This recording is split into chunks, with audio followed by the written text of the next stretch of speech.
Ladies and gentlemen, we live for the spike weeks, the last-second touchdowns, the glorious Hail Marys, and the fourth-quarter comebacks. This segment is just the opposite. This one's for those fantasy stalwarts that ended up dive-bombing our fantasy scores with their rotten garbage of a performance. First up, I got my co-host, Obi-Don Kenobi. I want to hear from you who we got on our list that we're going to take a hit on today.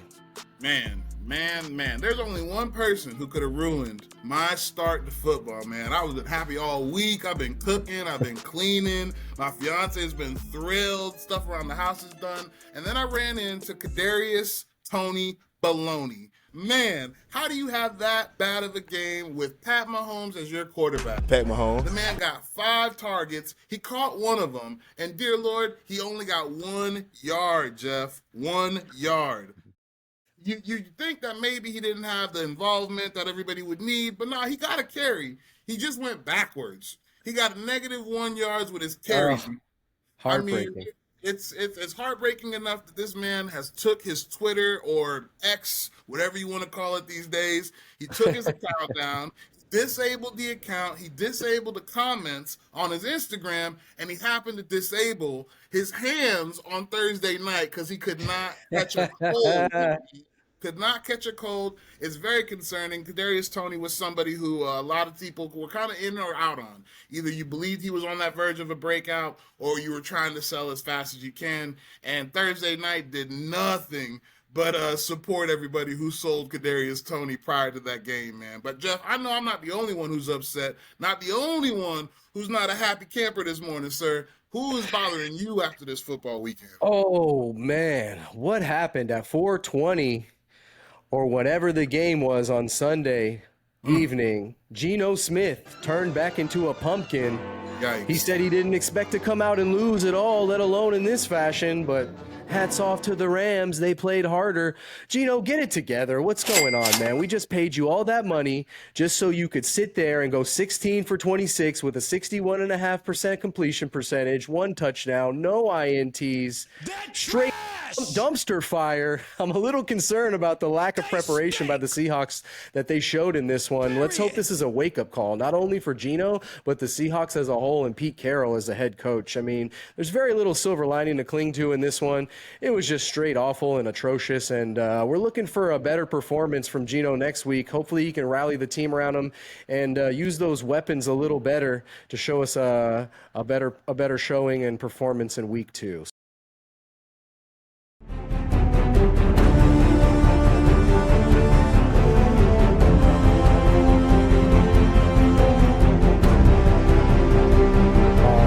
This week's surprise performers. Surprise, motherfucker. I'm going to start with one here that I've had my eye on for a while and been itching to talk to our viewers about. Puka Nacua. Puka was the top target in the offense, with Stafford looking his way a whopping 15 times. He caught 10 of them, Donnie, for 119 yards and scored a tutty.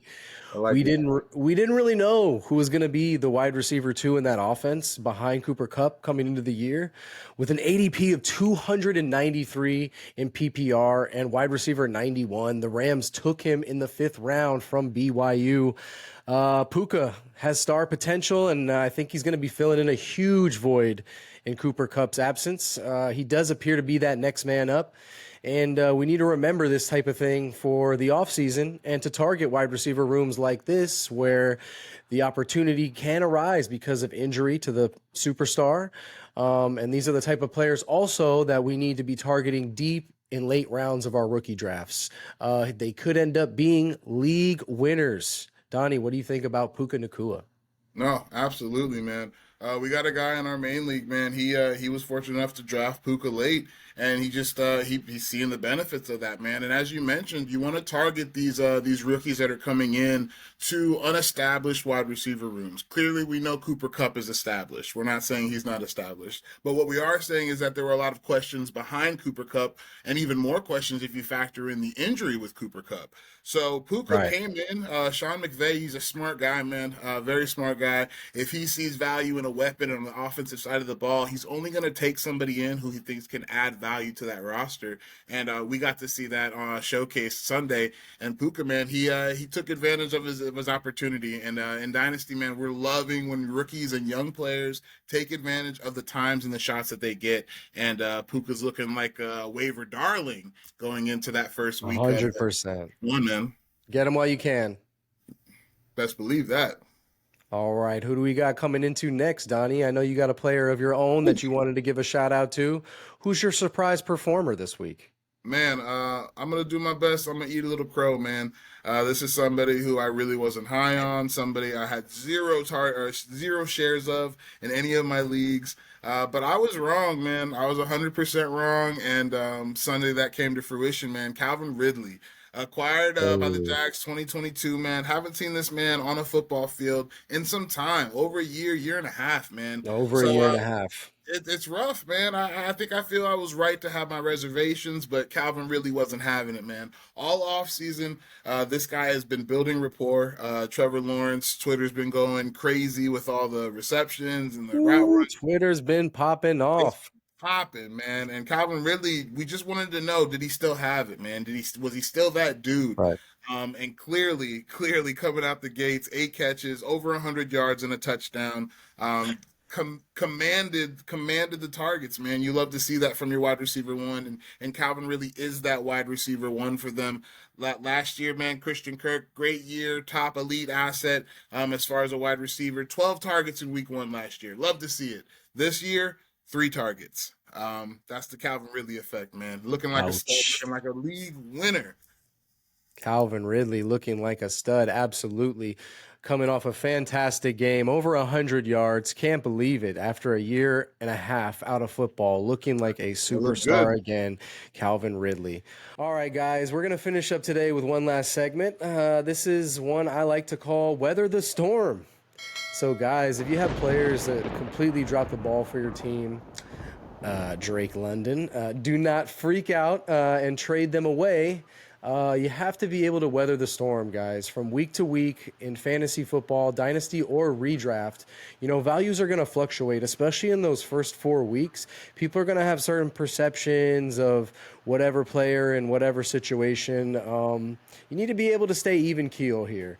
If you have a player maybe even that exceeded your expectations, but you're still not sure on their long-term role, i.e. Tutu Atwell, for instance, let's not jump the gun and claim them to be the front runner of the offense. We really need to stay even-keeled, weather the storm. Try not to get too high or too low on any individual player right now.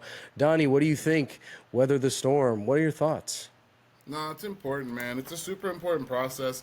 We're excited, man. We want to be playing this game. We've waited all year long to see these games and to have these scores pop up and the app to be going crazy. But it's a huge disappointment when your players, cough, cough, DJ Moore, don't show up in your week 1 when you have those high expectations. So it's great, man. You love to see, like you said, those Tutu Atwells and the Puka Nakuas come in and shine bright, but don't go throwing away your first round pick. Don't freak out and, overextend yourself, man. Fantasy football and winning a championship is it's putting a bunch of pieces together week by week, and you don't get all those pieces week 1. So you want to take your time, gain that information week to week, try to stay ahead of the curve as best you can, but don't jump the gun too early. So.